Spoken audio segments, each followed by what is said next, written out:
భారతదేశం ఎవరి మీద దాడి చేయలే, భారతదేశం ఎవరి మీద కూర్చొని ఆక్రమణం చేయలే. ఈ దేశాన్ని అందరూ ఆక్రమించుకున్నారు.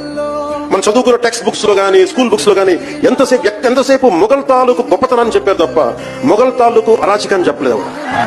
విజయనగర ఎంపైర్ గురించి మాట్లాడాల, ఇంతమంది కింగ్స్ ఉన్నారు, ఎవరి గురించి మాట్లాడాల. We always heard about Mughals greatness, but what Aurangzeb has done to our country. నువ్వు హిందువుగా బతకాలి అంటే నువ్వు ట్యాక్స్ కట్టాలి. Can you imagine? For being a Hindu, you have to pay tax as a Hindu, just to accept, to practice. ఇలాంటి సమయంలో ఒక ఛత్రపతి శివాజీ మహారాజ్ లాంటి వాడు గుండెలో శౌర్యాన్ని నింపాడు. మనకి తమిళనాడు దురాక్రమణ గురైతే all the way from Maharashtra, he came back and supported, stood by people.